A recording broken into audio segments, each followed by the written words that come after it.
A good Saturday morning, and thank you for waking up with us here on Weekend Sunrise. I'm Jalea Brooks, along with Sean Ash, helping you get your weekend off to the decent start. I would hope. You got to get through that humidity as you step out the door today. Yeah, and look, and if you think today's bad, I'm telling you, next week is it's going to be rough. Oh man, it's going to be rough. It's wild that we're the lazy, hazy days of summer are that. coming in next week, so going to be a lot of pool time, I would imagine. Today, however, we've got fog, we've got some showers. And we've got temperatures that are just about matching the dew point. So yeah, that air is about 100% humid, and we're at about a 70-degree dew point. That is definitely the air you can wear. Why that's going to be key too, anything on radar today will have downpour potential anywhere at any time. Now, eventually later today, I think it's going to be a little more concentrated farther south, but within the last hour, we've noticed this little narrow axis of a few showers, but there's also a little embedded downpour there. Flash flood warnings continue, unfortunately, southwestern Indiana into central Kentucky. That's where a heavy axis of rain has been for the better part of the last 12 hours. You can see there's also a whole lot of nothing on radar. Showing you the cloud cover here, I want to show you visibility because we do have some patchy dense fog, and that will be a situation this morning for the next couple of hours, as well as Sunday morning.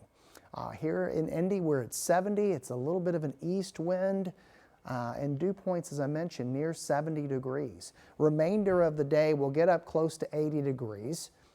As we get into the peak heating hours, what is going to happen is that we'll start to see a clustering of showers and thunderstorms that may be much more concentrated along and south of I-74 corridor here. Okay, not going to be, every storm won't be severe. A few of them could be. And then we're going to shut the rain odds down tomorrow, and we're going to ramp temperatures up big time going into next week. And it's going to be very, very humid. We'll more on that in the 7-day forecast. All right, thank you, Sean. Well, crews searched a northwest side retention pond and eventually found the body of a 54-year-old man from Indianapolis. He disappeared into the water Thursday night when his canoe overturned. 3 other relatives made it out after crews found his body, though, on Friday. Our Logan Gay talked with investigators about what made this search a complicated one. After an overnight search, first responders finally packed up and left this northwest side neighborhood Friday evening after recovering the body of 54-year-old Eric Neithers from the bottom of this retention pond. Indiana conservation officers say the man drowned after the canoe he was in overturned Thursday night. Closure is what we're after here, and so, you know, once we get called to situations like this, we're going to work until we find that person. Conservation officers say thick vegetation covering the bottom of the pond made the search challenging. We use a side scan sonar, which is similar to a fish finder. We're using underwater cameras, and we used a drone from above to try to look down into it, and then ultimately we used scuba divers who were under the water and searching the bottom of the lake. This sign posted near the lake says it's private property. There's no swimming, no skating, and no motorized boats. One man we talked to says he and his son always keep their distance. We don't go over there. We don't go towards the water. If I'm not out there with him, he don't go. We walk around, we look at it. That's about it. As investigators worked to piece together what happened, they learned none of the 4 people were wearing life jackets. With more people heading to the water this summer and the holiday weekend approaching, conservation officers say one simple step can save lives. When tragedy strikes like this, it happens quickly. It's unforeseen. No one's prepared for it. And the easiest and smartest way to prevent all of that is when you're going to come out on the water like this, just absolutely make sure that you've got that life jacket. So investigators say the 3 other people thrown into the water survived. The 2 of them taken to the hospital have since been released. A double shooting now joins the growing list of problems at some apartments in downtown Indianapolis. Police say they found a woman in critical condition yesterday morning between 2 buildings at Luger Tower. And they found a man said to be stable inside one of the units. Police detained someone after the shooting, but some who live at Luger Tower tell 13 News this is nothing new.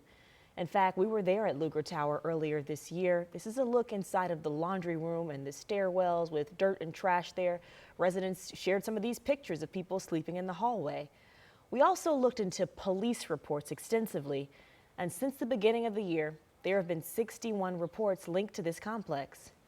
Most of the things that I see going on are things coming from people who do not live in this particular building. That is the issue. It's been going on for some years now. 2 residents sued Lugar LP and the Indianapolis Housing Agency after IHA leaders said they could not afford 24/7 security there. An attorney confirms they did reach a confidential settlement back in April. We stopped by the housing agency, but no one was available to answer our questions. Lugar Tower is affordable housing primarily for seniors and individuals with disabilities.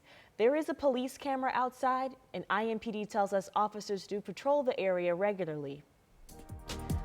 Take a listen to this story. TSA agents confiscated 2 smoke grenades at Indianapolis International Airport. And where they found them might have you scratching your head, actually jammed into a jar full of peanut butter. According to the TSA, agents got to the live smoke grenades before they could impact any operations at the airport. The passenger reportedly said a friend told him that he could get the grenades through security in peanut butter. Maybe not the best advice there. The TSA didn't say if the passenger was able to eventually board his flight or not. A woman faces criminal charges this morning accused of breaking into a vehicle and stealing items from the Greenfield Youth Baseball Association. Teresa Schwedler is facing counts of burglary, theft, and unauthorized entry of a motor vehicle. Court documents say someone called 911 to report he found Schwedler in his car with his items in her lap. Police ended up finding 3 baseball hats and 4 bags with championships ring on her, they say, and she is now booked into the Hancock County Jail. Well, it's 8:07. The name Tyrone Tracy might be familiar if you're a New York Giants fan, but he's actually from right here in Indy, and now him and his family are hosting a Train Like Tracy camp to give back to the football community that's right here in Indianapolis. Let's get out to Marina Silva. She is right there now before things get started this morning, although it looks like a lot of people are there. Marina, good morning. Well, good morning, Julia. Yes, so many people already here, and we'll start seeing some of those football campers in just a few minutes. But I'm joined here with legendary Tyrone Tracy. Good morning. How are you? I'm doing good. How are you doing? Great. Thanks so much for joining us today. So tell us a little bit about this camp that you and your brothers decided to do today. Yeah, so this is the Train Like a Tracy camp. Obviously, we're from Indianapolis, Indiana. Went to Decatur Central, and really, this is just a movement thing to get kids moving, get kids come out here, play football, give them some knowledge about life and also about football. Give them something that they can take away and use in life and use, within their football career. Really, just want to give back to the community. Obviously, we grew up here. We made our way through football. I got brothers at Minnesota, brother that played at Miami of Ohio. Obviously, I played for the Giants. So I think this is the least that we can do is give back to the community. What's it like being right here at home doing this with, there's 300 kids signed up today. Yeah, it's a great feeling. We actually sold out in a couple of days, so it was a great feeling just knowing that people wanted to come here. People were looking forward to come here. I think it's gonna be a good day. Obviously, hopefully the rain, holds up for us.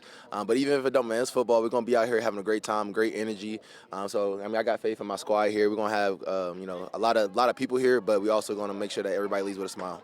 Awesome. Well, thanks so much for joining us today. So it is a free camp. It's already sold out. Like I said, they've got 300 football players that are coming here, and it starts in a little under an hour. So coming up throughout the show, we're going to talk to more of his family, really about why they're doing this and what it means for the community. Julia.